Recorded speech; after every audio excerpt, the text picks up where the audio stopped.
Okay, good evening. We'd like to welcome you to the Hartford School Board meeting that is on March the 18th, 2025. We're going to go straight into executive session. I move that the premature general public knowledge regarding the superintendent's contract clearly places the board at a substantial disadvantage because the board risks disclosing its negotiation strategy if it discusses the superintendent's contract in public. Do I have a motion to accept? It's been a long day, hasn't it? Sorry. So that is my motion. Do I have a second? Second. And all in favor? Aye. Aye. And then I think we're going to have to go online for Coach. Can we see him? Can we unmute Coach? Yeah, he has to unmute himself. Okay.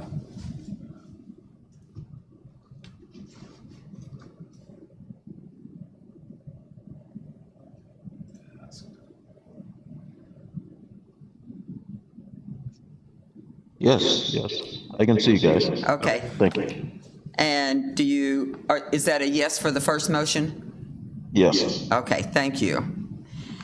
The second motion is I move to enter executive session for the purpose of appointment, employment, or evaluation of a public officer or employee. Do I have a second?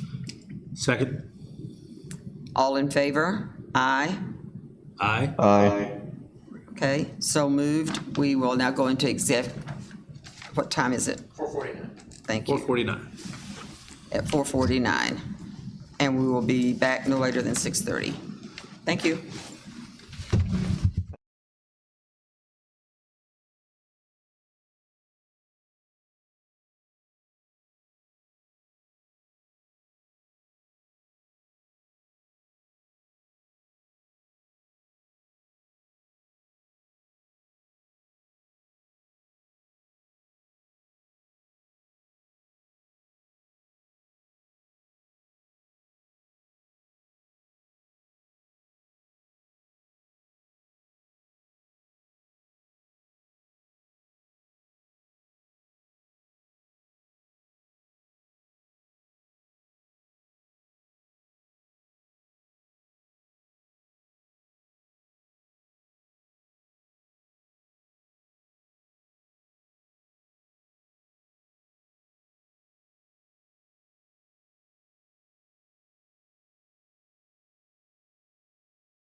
Over here. I do like the coverage camera that you worked on. And we're just gonna do a little test here. Yeah, even though I use it still wants that. Okay, there it is. So drag this down and I should just pick up a microphone. This is only a test of the microphone system. Please do not be alarmed. This is only a test. So if you keep dragging it down, eventually that goes away and you can put it there right at the bottom. And it will pop up when you move your mouse, but when you move your mouse away, it goes back down. Yeah, that's kind of where you want those. If there's like some sort of information that happens here at the bottom of the screen, you could move it somewhere else. But usually down here is going to be a pretty safe spot. Do I have to keep my mouse over it? What is happening? Grab. There it goes. Cool. I'm going to turn back off the microphone and camera. Has it always been possible to control the Zoom through OBS?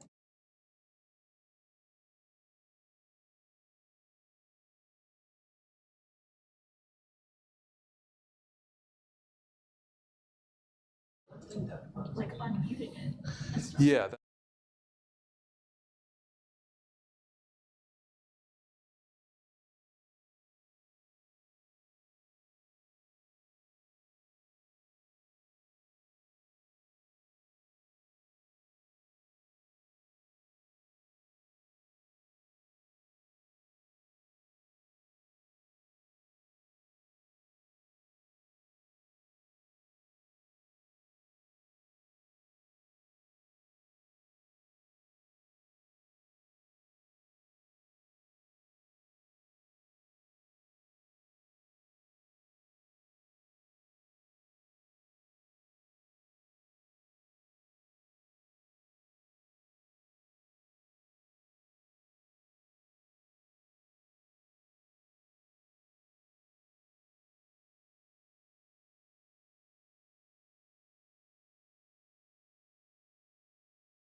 Welcome to Hartford School Board meeting. Today's date is March the 18th, 2065. I'm really going backwards. Colin's getting a kick out of that one. We came out of executive session at 5, what was it? Tell me, I'm sorry, I didn't write it down. 6:15. 6:50? Thank you. 6:15. I will write this one down. And with no action required. And so I am now going to turn it over to Rick. Thank you. You all set?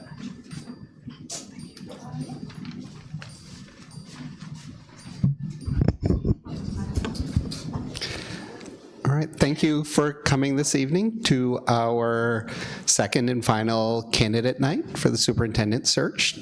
Tonight we have Katie Sutton, who is here to present for us. So the format will be, Katie has a short presentation for us, and then Chuck has graciously agreed to come up and moderate a question and answer forum. At the end of the forum, if you would please provide us with your feedback on Katie, that would be great. There's QR codes on the post in the middle of the conference room. If you need to access the wireless, there's wireless passwords there too. If you are watching from home, you can access the feedback form from the district website. It's at hsdvt.com, Hartford School District, Vermont.com. And the link to the feedback survey is right at the top. For those people who are in the room, if you would prefer to complete a paper feedback form, they're on the back table. So with that, I would like to invite Katie up. Thank you.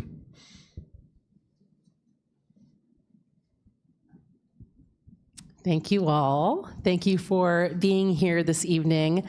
I do see a couple of faculty, staff, and administrators who were here for my earlier presentation. So you're going to see a lot of similarities, and I'm going to give you a scavenger hunt. If you can highlight the things that I say differently this time, I'll bring you some chocolate. So thank you again for being here. I'm really happy to see all of you here today. And I'm going to be answering your questions during public comment. But I wanted to start by sharing some things about myself that I'm not assuming that you may or may not know about me, given that I was here last year as your curriculum director, and that I've been here for this year as the interim superintendent. So the way I've organized it, and we're going to advance the slides, is first, the learning targets, which as an educator, I'm always focused on what we're going to learn for our time and drawing everything I say and do back to the purpose of the presentation, which is you get to know me, I get to know you, you get to ask me questions and I get to answer them. So I'm excited to share a little bit more about myself tonight, and for you to learn a little bit more about me and how the things I share with you tonight relate to my candidacy for this position of superintendent for the Hartford School District. So some of you, and I'm dating myself a little bit and being a little referential here, but some of you might remember David Letterman and his top 10 lists. And so I've organized my presentation with my top 10 beliefs. Beliefs being about education, beliefs about myself, beliefs about my candidacy, and beliefs about Hartford. If you are a math educator in the room or are very adept at math, you'll notice that I actually have 15 on this list, so please don't count. But without further ado, here are my beliefs about education, about Hartford, and about myself to share with you tonight. So one thing that we started the year with this year was the theme of storytelling, and the idea is to connect the idea of storytelling to the development of our vision of a graduate, that by capturing the stories in the district of our community members, we'd be able to then draft something that resonates and speaks to what we want our students to aspire to by the end of their tenure in our district. So I believe that stories matter. I believe that stories matter a lot. And I'm going to share a story about me in that spirit. So this is me as a preschool student.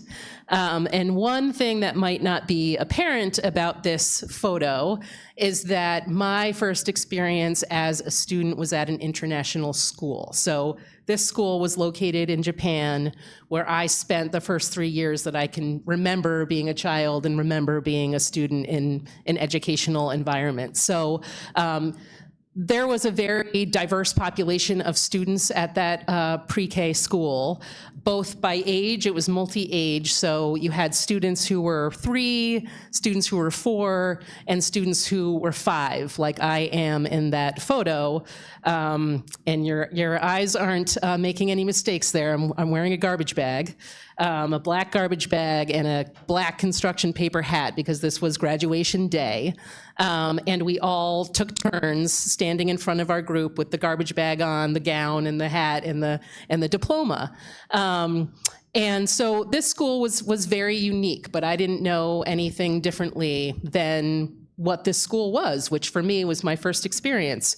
The classroom was really, what they call constructivist, meaning that, the teacher kind of helped us, guide us and facilitate the learning, but it wasn't as like direct instruction as a lot of us experienced in our education. So that's what I was used to. I was used to an environment in which, the teacher was the guide and facilitator of learning, but not necessarily the sole source of information.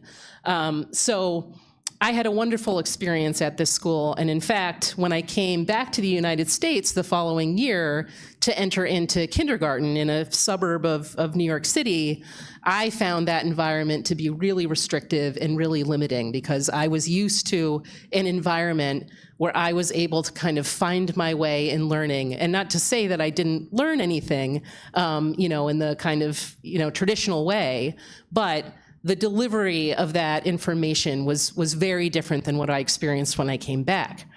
Now that I'm an educator, one of the things I think a lot about when I look at this photo and this picture is I think about what the educator of this program had to do to develop lessons for this group of students. Many of us, were at different ages. Many of us were, second, third, fourth language learners. Many of us came from very different cultures. And so it was really a revelatory experience for me, particularly as I transitioned from being a student to being an educator and thinking about how I meet my students where they are with what they need. So incredibly informative in thinking about what my tenure was in a system that was pretty free and pretty project-based, to moving into a more restrictive and more kind of traditional learning experience.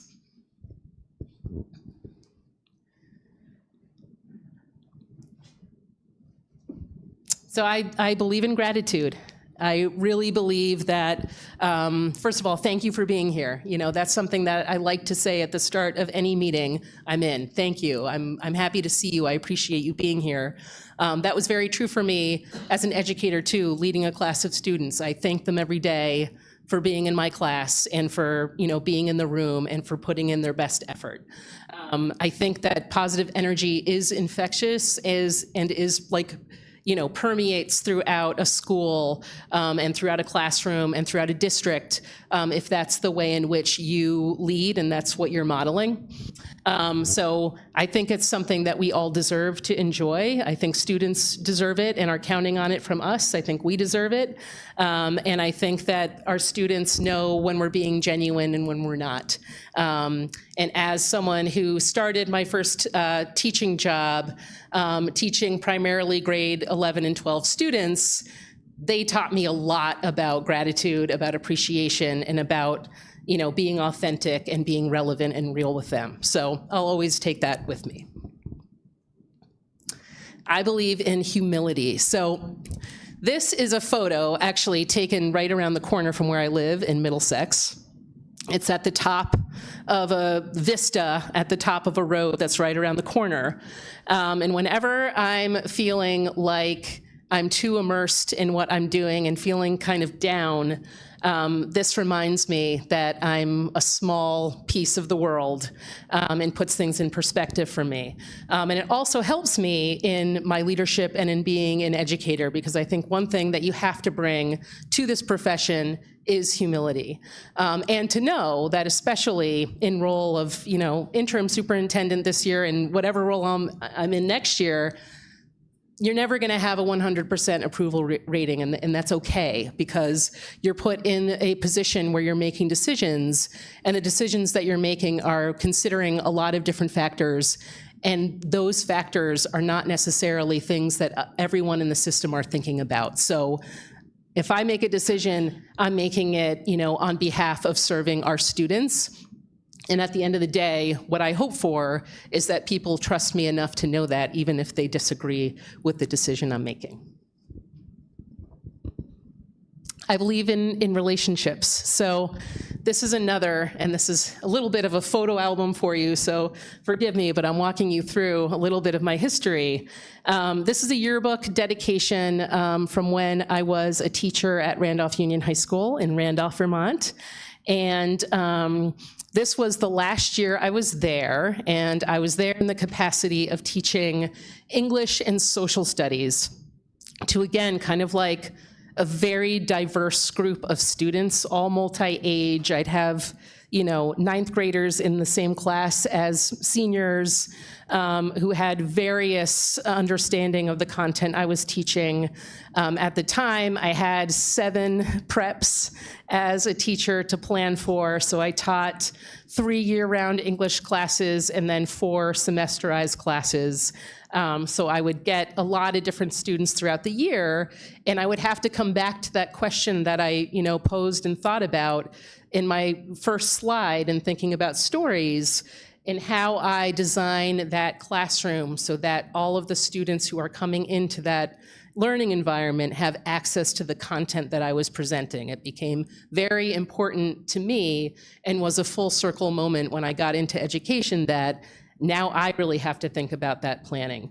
And this is the way, relationships and my approach to relationships has really permeated everything that I've done, whether I've been a restaurant manager in New York or Washington, or at the beginning of my start in education where I was a substitute teacher during the off seasons of where I was working in restaurants, and then moving into being a teacher, then director of project-based learning and senior project coordinator and associate principal and principal, and all of that. I really had to think about how I was going to get to know who I was working with to establish a healthy working relationship.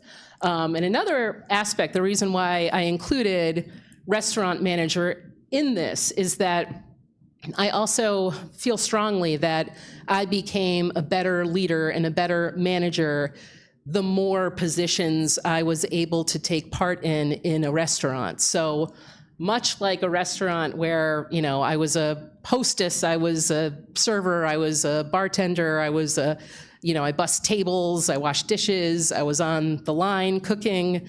I believe that my experience as a substitute teacher, and all of the various roles I've held as an educator has made me a better leader.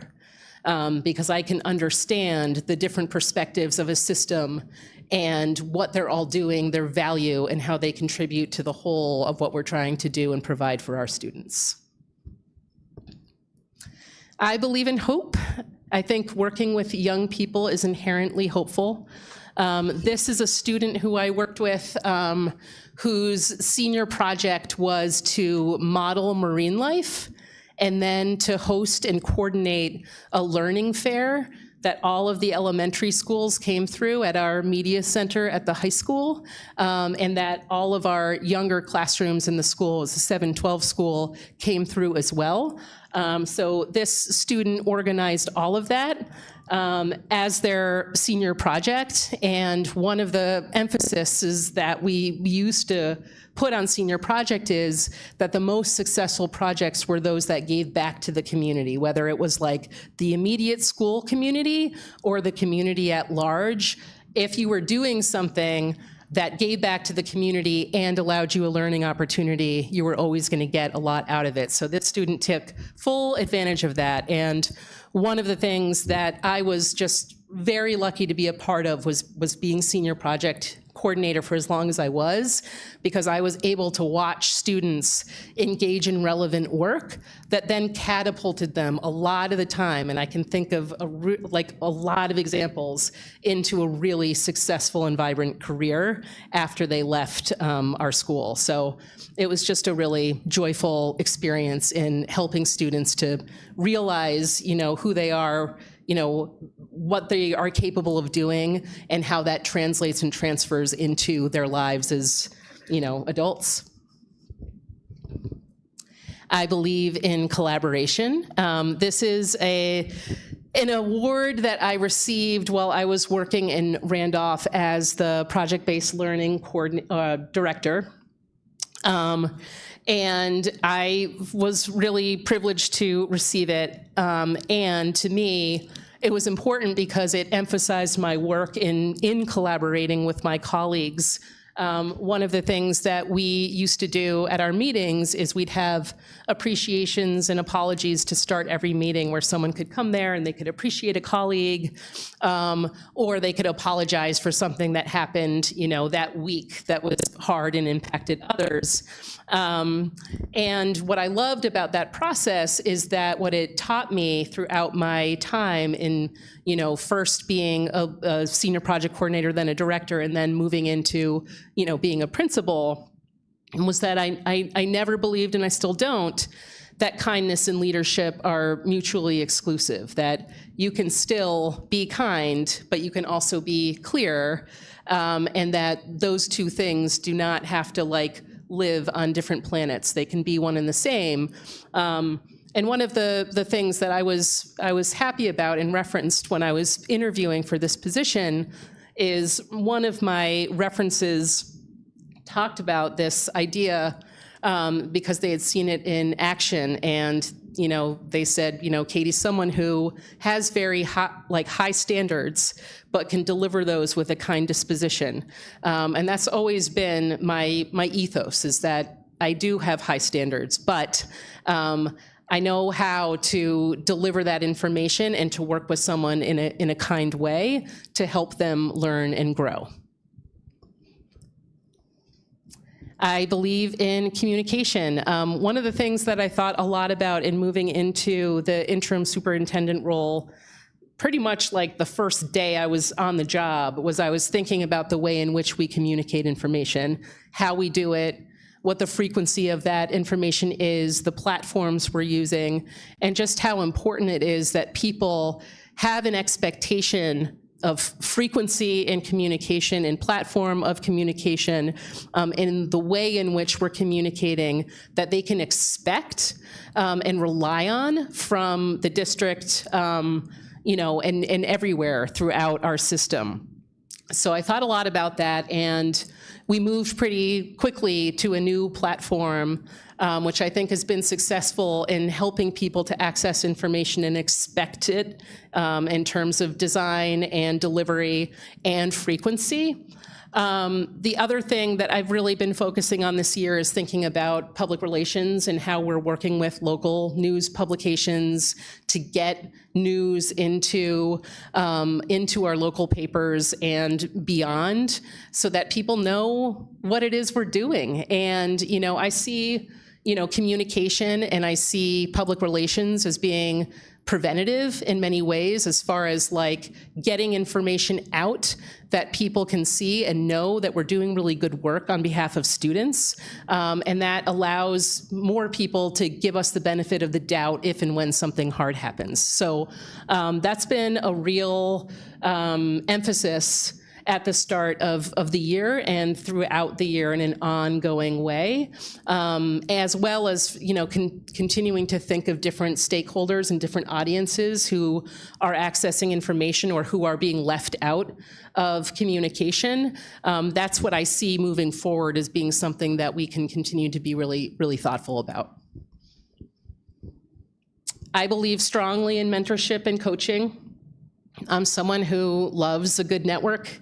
The first thing I did again in becoming the interim superintendent was to think about my network and to find a mentor, which I did, which has been wonderful.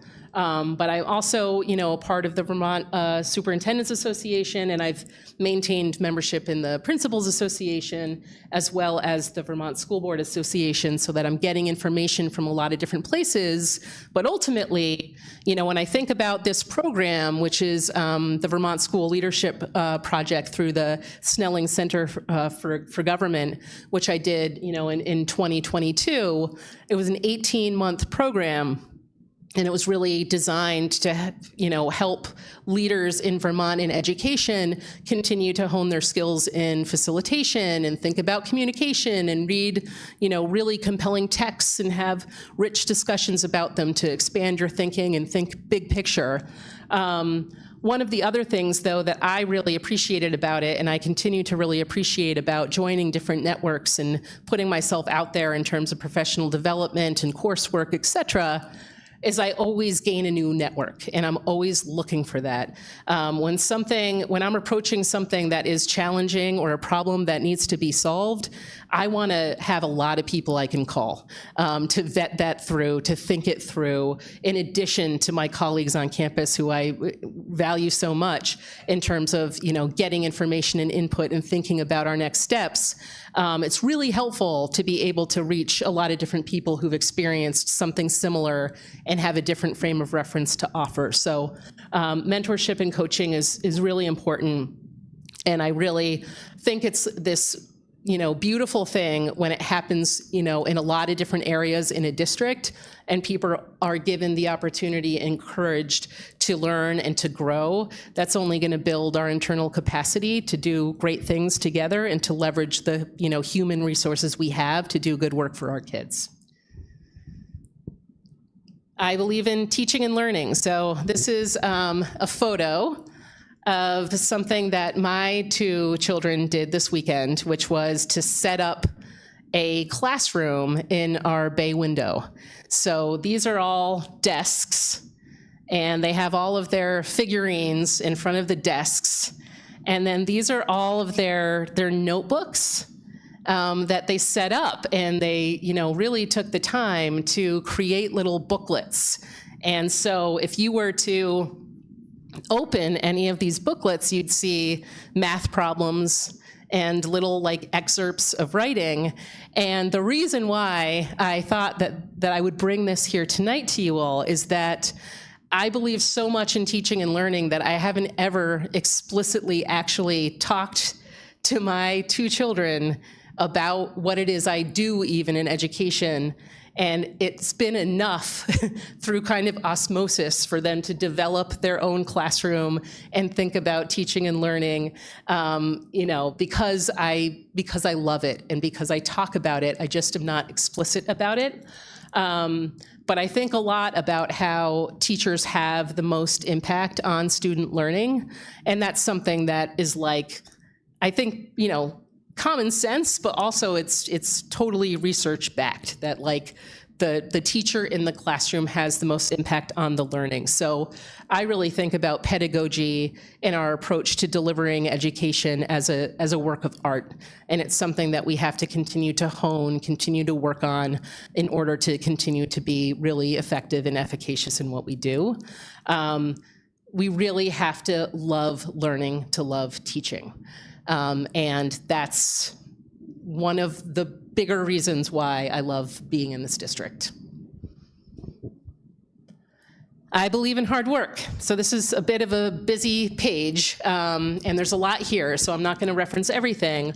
But I did want to just kind of put out there some of the things that we've been working on this year.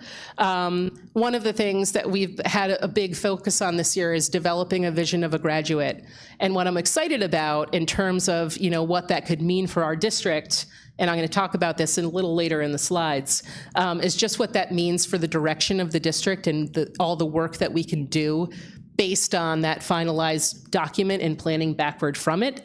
But one of the first things I had to do was get a superintendent's license. So I did that in the first couple of weeks when I transitioned into the role. And now that gives me quite a collection of licenses, but I like to keep them current because I like to be really nimble in what I do. I like to be someone who's like, you need a classroom teacher, like I'm gonna tag me in. So I think this is something that continues to keep me flexible because it also means to keep your licenses current, you have to continue to engage in a lot of related professional development. So it gives me these opportunities to just keep everything current and to know what's going on, and like really important for me to update myself and my own learning in relation to the endorsements that I have. I also think that balance is really important, and I believe in balance even in our work. So even if, I'm doing something else, if it's related in a different way, it's really fueling to me. So one of the things that I've continued to do is be, for example, an education ambassador to Vermont Public. And that gives me a different network again, but also a different organization to be in collaboration with, in partnership with. We've been working on a podcasting project, and we've been developing coursework through Vermont Public so that educators can be a part of a course, get graduate credit, and learn how to be really adept in teaching and learning with podcasting in mind for students to tell their stories through podcasts. So that's been a side project that I've done because I feel really passionate about continuing to do work on the periphery that helps fuel the work that I do every day. And so, there's a number of other things that I continue to do. And one thing of note, too, is that I just was selected by the VSA to be on the HHB Prevention Advisory Council. And I'm excited about that work because I think that, that work has a lot of potential for great impact on our schools and thinking about prevention that can be, I think, really compelling and move us in a really strong direction in supporting all of our students. Yeah, I think that's probably enough for now. Thanks. I also believe in creativity. So this is something that I really love, which is one of my students when I was a principal. They did this project in their art class where they had to select an educator and take their yearbook photo, pixelate it, and then recreate it. So I was really delighted that a student actually selected me to do this. And so that is Katie Sutton Pixelated in 2023. There's some writing in there too, but this also connects to this idea of, thinking about all of the different ways that you can look at a problem and solve it. And another reason why I love being in education leadership is that you get to solve problems and you get to think about creative solutions with other people. That's really how I see leadership, is you're like facilitating these groups of experts to help solve a problem. And I think a lot about like how the background can inform the foreground and the foreground can inform the background. And so I just thought this was really kind of analogous in thinking about what we do as problem solvers and how creative we need to be in education to tackle a problem that in many ways can be nuanced and totally novel, which is what I love about education, but what is also really challenging at times.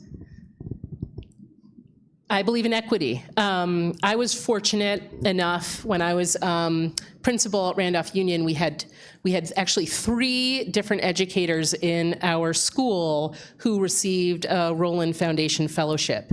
And the first pair who received the fellowship focused very much on advisory and restorative practices. So they brought Suffolk University on site, and we worked with them for 3 years on restorative practice and how we facilitate our circles in advisory and how we develop these norms and these expectations for civil discourse in the classroom, and how we could continue to scaffold and kind of layer in more complex topics in there in order to have our students practice what it looks like to engage in conversation about controversial and complex topics while honoring one another and being respectful in the discourse. So that was really hugely impactful on my practice. And the second Rowland Foundation Fellowship we got was for one of our educators who focused their work on equity.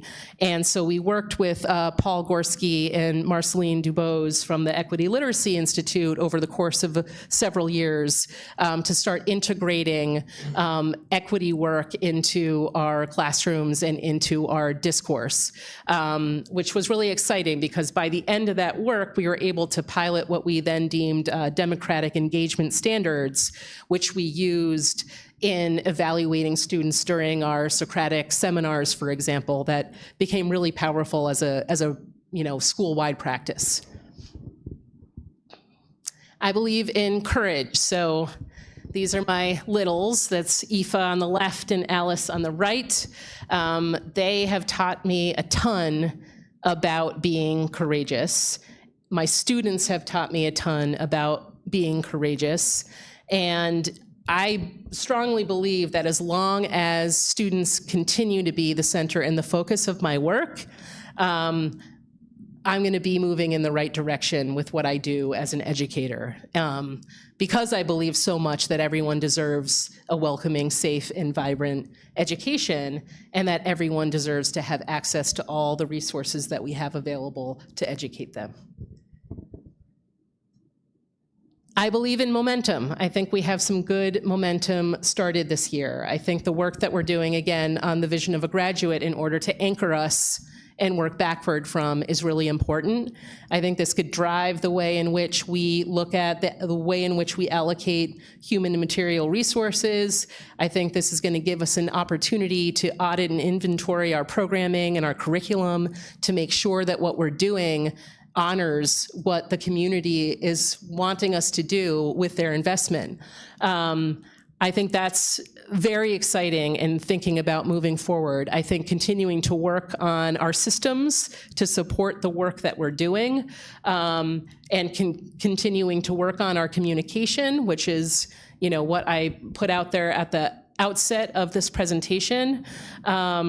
And in thinking about all the professional development that will need to be aligned to those efforts, I think it can all come together in a really comprehensive and important way to steer us in a direction and to start thinking about what 3 years, 5 years, and 10 years from now look like for our students. Finally, I believe in Hartford. One thing that I'll say to you with full transparency is, this trajectory of being interim superintendent and thinking about being in the more permanent role was not something that I expected to be doing. I've really enjoyed being in this district. Last year, I got a real opportunity to look at it through the lens of a curriculum director, and this year, I've had the honor of being the interim superintendent. And it has just confirmed to me and affirmed that I'm in the right place, doing work that I feel really proud of with colleagues who I value tremendously and who all have the similar beliefs, values, and philosophy as I do, which is really important to me in my work and in feeling like I want to be a part of something and have great impact. So, I'm excited about what the future will hold regardless of where I sit, but I'm committed to the district.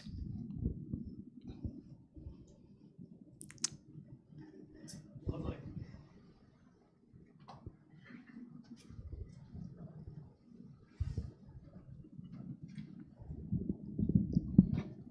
this on at the moment? Sounds like it is. Okay, great. Thanks very much, Katie. And thanks everybody for being here this evening.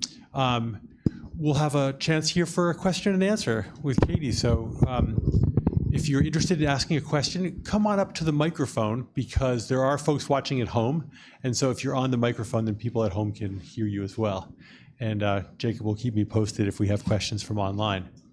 But meanwhile, I'm happy to open up the floor to anybody who wishes to ask a question. Someone's got to go first. I know there's questions here. It's a familiar crowd. Tim, you broke our ice last night, I believe. It's a critical role. Thank you for being here. Tim Ferriel. Yeah, I've done a lot of reflection about schools and Hartford specifically, and I wanted you to sort of perhaps speak to, our schools, I feel like schools sometimes are trying to do too much. I think we all, as you indicated in your presentation, see the world through our lens of our own experience. And for me personally, I went to the little 4-room Albert Bridge School in Brownsville and then Windsor and moved on with my life. But it's striking to me that in your presentation, just the breadth of things that we're trying to take on in public education. So, on the taxpayer side, people are saying like, well, what's the value? And are you performing? And what are our kids coming out of our institution prepared for the world kind of thing? Whereas, how is that all possible, right? I mean, it just seems like we have tried to sort of backfill many of, we'll call the social ills and make things work in schools, all with good intentions. But honestly, watching your presentation, I was almost overwhelmed by what schools are now trying to undertake to produce, productive citizens. So I didn't know if you had any thoughts around that. And, for me, it's also a little bit of a competitive thing of that, to the extent that Hartford is the best it can be, like how do we rank amongst our peers in the state of Vermont for delivering a quality education at a good value?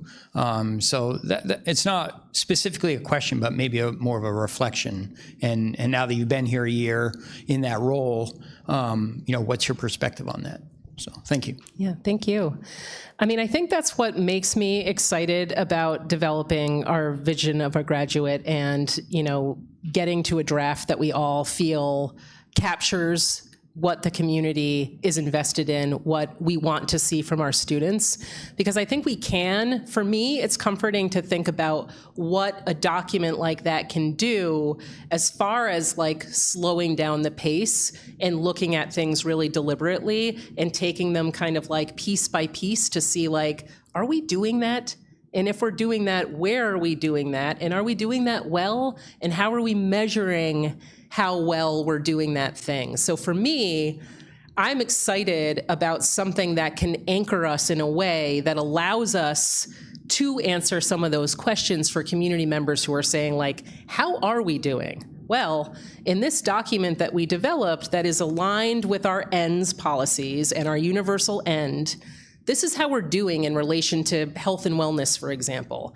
This is where we start that curriculum. This is what it looks like when a student moves on from grade 5 in elementary school to the middle school. This is what it looks like when they're leaving the middle school and go into the high school. And this is what it looks like when they graduate. To me, there's something really comforting in having something that anchors us and that we're like holding ourselves responsible to, because then I think you can be very clear about the accountability measures you're using and the way in which you're assessing progress in those areas. And I think until you do that, it does feel, and I can appreciate what you're saying, Tim, about like, it can feel kind of chaotic and overwhelming if you don't have what it is you're working toward and everyone isn't invested in that. Very good. Okay, next question for Katie.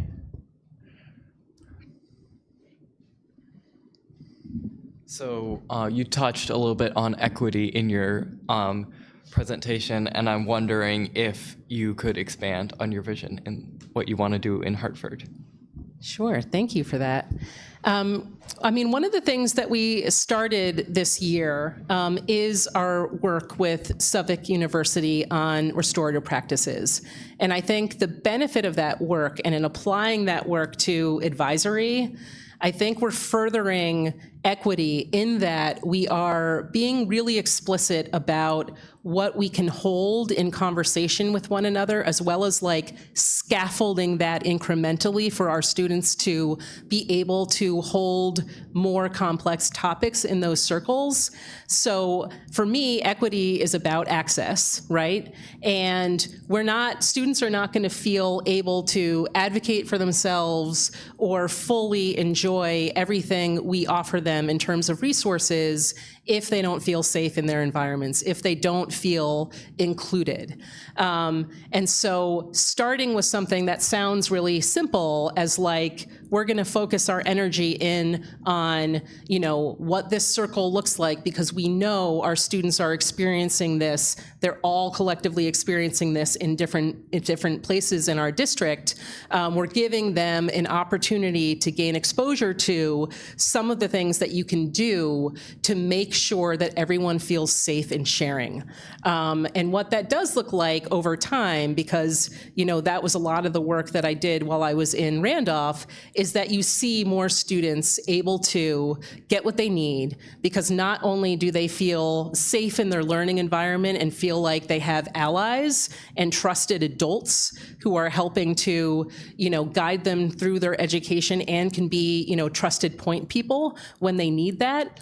But you're also seeing students better able to advocate for themselves because the conditions are safe and welcoming, and there's comfort there where, you know, sometimes there isn't.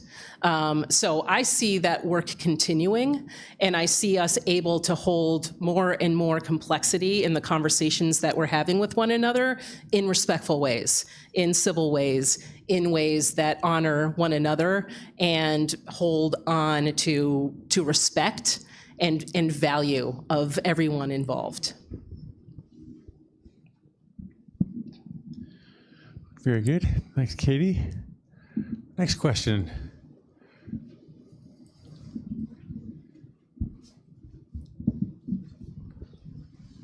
Patrick Gordon, I'm a parent and an educator. It's no secret that Hartford faces a large-scale issue ahead with the PCB remediation project. How will you inform and rally the community so that the residents can support the district through these upcoming challenges? Thank you, Patrick. Yeah, that's true. We have this challenge in front of us, and it's significant, right? And it's hard to process that.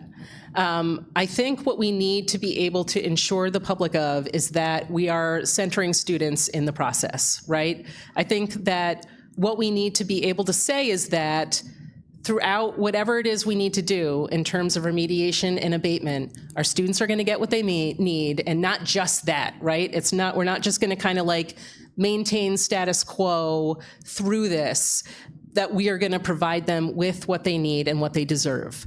And so that means that we're still doing providing them with the academics and the programming that they need and deserve, and that we're providing them with the same opportunities we're providing them with now in terms of co-curriculars and in terms of performing arts. We have to make sure that our students are getting what they need through this process and center them in our approach to it. So yes, it could look like us, thinking about where we're going to host some of these activities, and that could look different than it does now.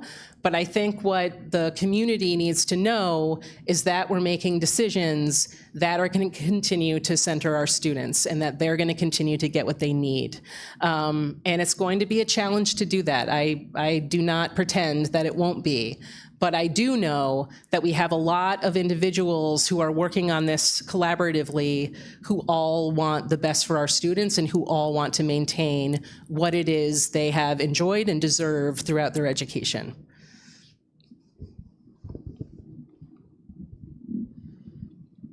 Next question. Anybody lurking online? No hands currently raised. No hands at the moment. Okay. It's up to us here in the room. Who's next? There we go. It's like an auction. Erica Fallon, can you hear me? As a parent, I deeply appreciate and acknowledge the expertise and professionalism that our district teachers bring to the classroom each day.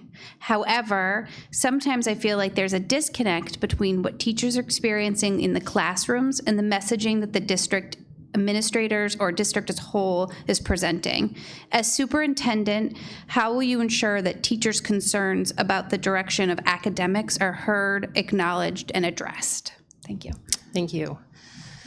I mean, I think that comes back to our team structure, right? I think there are concentric circles, right, in our system where teams meet, and we need to have really healthy feedback loops in order for that information to get to the different areas that it needs to get to in order for us to make change, right?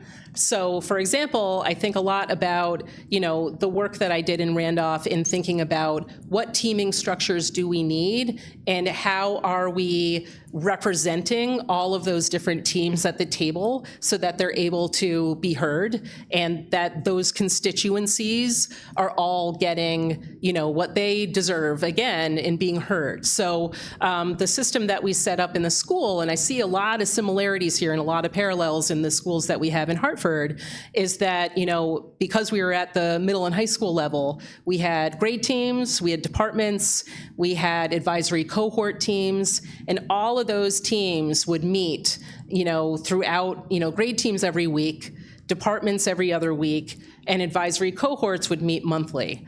But we had a representative from each of those teams on our leadership team. So, they would bring all of that information from those teams to that team, and we would hear what was going on in the school and in different pockets of the school to be able to then, address those concerns.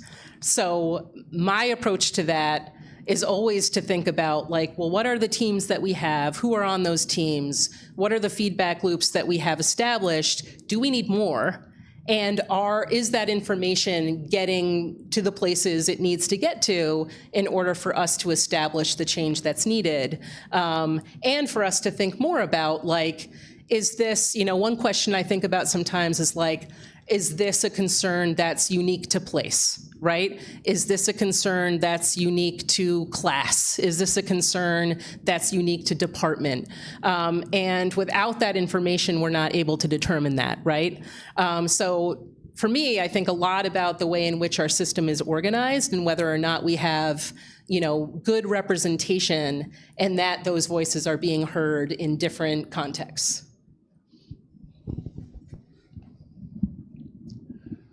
Very good. Next question. If anybody, good, Colin, you're on the move. Fantastic. The last question that was posed to you and your answer was pretty much took care of what I was thinking about wanting to ask you about. But a little variation of that is my experience over a 45-year or so professional career was my biggest challenges were scarce resources and people who absolutely wouldn't move ahead and try new things and different approaches to solving problems. And I suspect it's pretty much the same in an organization like this school district or any school district. Can you speak specifically to how you deal with, don't name names, how you deal with individuals who just will not be part of an adventure to try doing something new and different, but want to stick to that kindergarten traditional approach that you experienced back in New York? Thank you. I mean, I think that, first of all, I believe in growth, right? And I believe in human capacity for growth. So I think my first question is always what does that person need, right? And am I the person to ask them that question, right? And I do go back a little bit to thinking about teaming, right? Because if you're a part of a team and you're not valuing the work that's happening in that team and how it's kind of feeding into the larger vision of improvement, you start to realize that you're not, sharing the same, momentum in that direction as everyone else is. But I think the first step for me anyway is to determine, among that team, how is it functioning? What are you working on? And try to get to the root of the problem as to why it is this individual is not on board at that point, right? I do think it's possible, and I have seen before, what you're referring to as far as like still kind of immovable.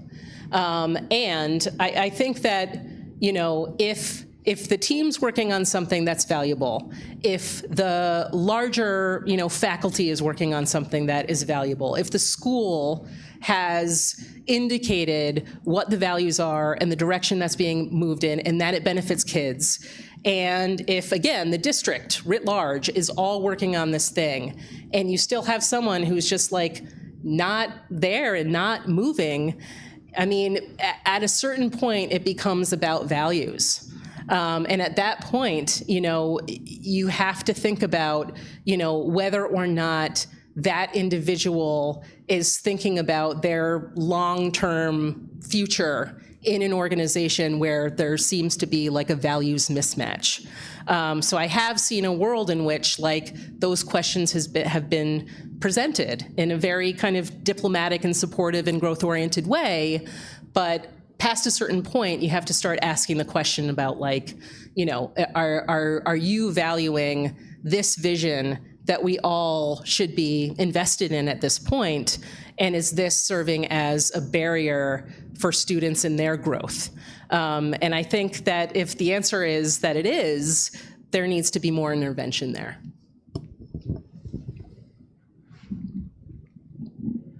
If anybody's already asked one question, you're free to ask a second at this point. I'm getting the sense, people have had good opportunities to jump up to the microphone, so thanks, Tim. The other thought I had tonight was related to a little bit between the scale of and the commitment of local communities in Vermont delivering education in the state. And we're not that big in Vermont, but we seem to be sometimes. And I'm just sort of struck by, and I guess I'll give you one example that maybe you could speak to. I have family friends in Somerville, Mass, and Somerville just built a brand new state-of-the-art high school. It's pretty spectacular. And, now Vermont is asking these schools to test for PCBs and so on. And as we know, we have Burlington, Woodstock, and us currently in that mix. I'm sure there's others. And yet, I feel like the state has this disconnect between sort of what they want or the mandates or what they, sort of think about in both education and the buildings that we try and deliver education in, and funding. And not to name names, but I had a particular politician running for office and last summer, and I said, well, you guys are doing all this testing and wanting all this stuff, but what's going to be the funding mechanism to cure this? Be it a large state bond or something of that sort, because clearly, we have daunting financial challenges ahead if we're going to cure that and come up with better buildings and so on. So I'm just really struck by that, and whether you could speak to, how would we migrate through that and improve that relationship? That is to say, between the state and what they want and their requirements, and then ultimately the money, as Colin perhaps was speaking to. Like, we have limited resources, and obviously Hartford individually or Woodstock or even Burlington can't carry that nut. So just sort of your thoughts around that. Yeah. So thank you. Yeah, thank you. It's a surmountable challenge. I think one organization that I've been working really closely with this year, which I have found to be really revelatory is the Vermont Superintendents Association. And I will say that I believe in that organization as being a strong voice at the table for what is needed. I admire and think that, you know, the work that we've done collectively and the work that the executive director has been doing to get our input to help inform the relationships that we have with the legislature and thinking about some of these larger, you know, concerns and challenges that we're going to be facing. You know, I think the best we can do, you know, is provide information that is real, right? Information about impact. One of the things that I worry a lot about is that conversations happen without that input. And I think a lot about, like, for example, you know, I'll take a small example, right, of like any kind of like transition into a finance system that the whole state uses. And just thinking about the Herculean task that is. That's not small. That doesn't take months. That takes years. And so I think what we've been doing a good job of advocating for in that body is getting real information to our legislatures about impact.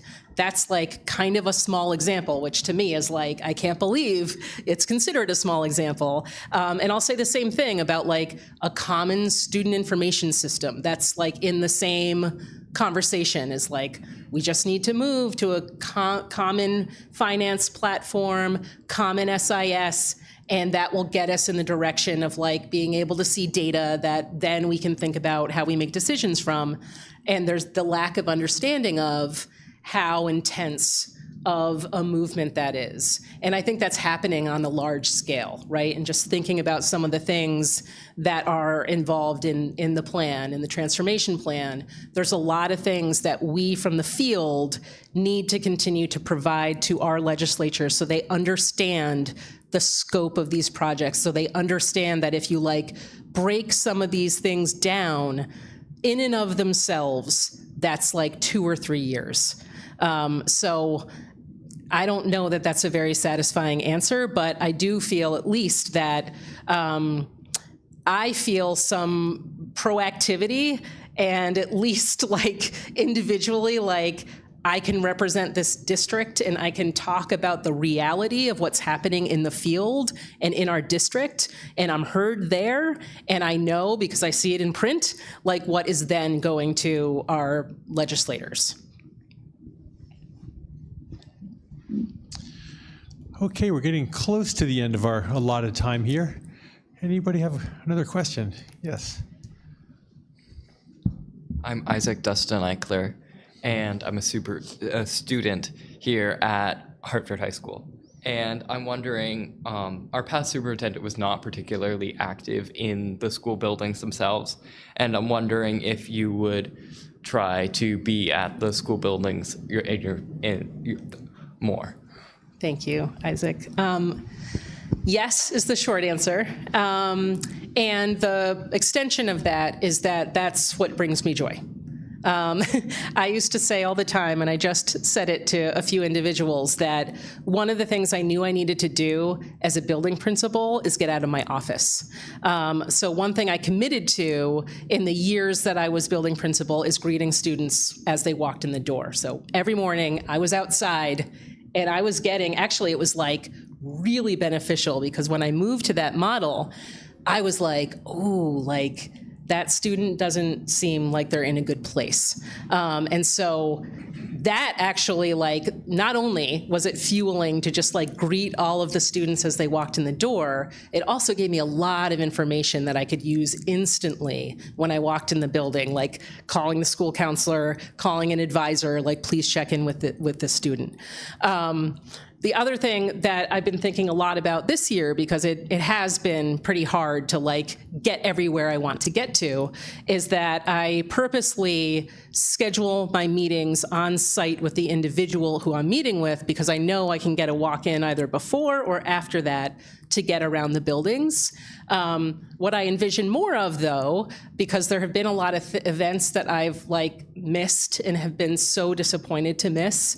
I love going to events. I love being in the schools. I love seeing what's happening. I love how unique and how distinct different cultures and different buildings are, and you don't learn that unless you get in the school, unless you go to those concerts, unless you go to those feasts, unless you go to those exhibitions, unless you go to those performances. You really don't know a school. You really don't know a district. You really don't know your students. And so, yes, that is very easy for me to say, that's number one for me. I will always be in schools. I will always be at events. I love it.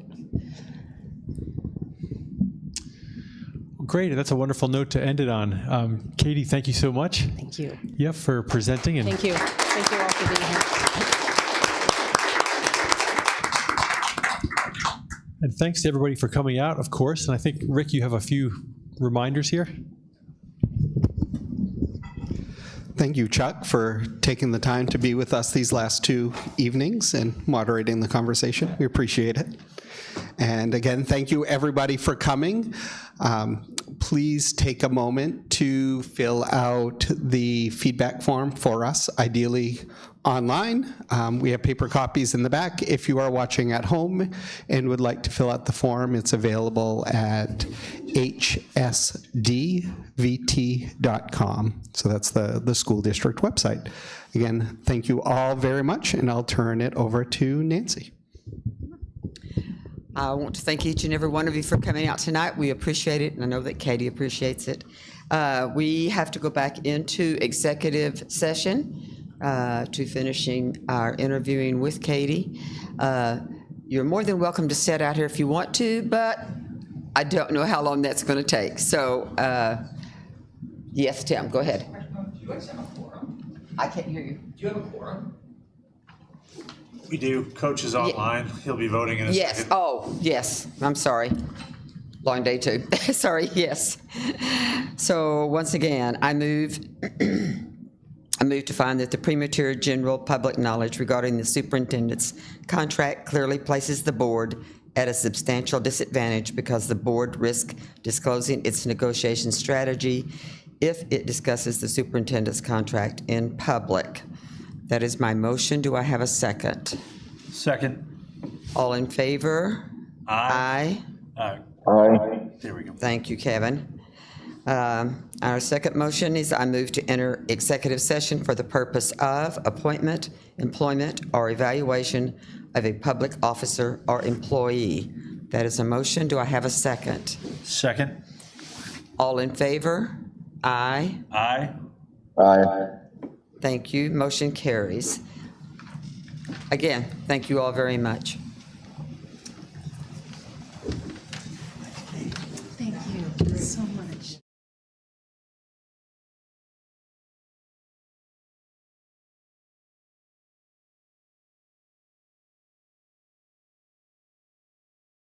Thank you. You want to take a few minutes? Go to the bathroom before we get started? Yeah. Thanks, Joe. Yeah.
tomorrow.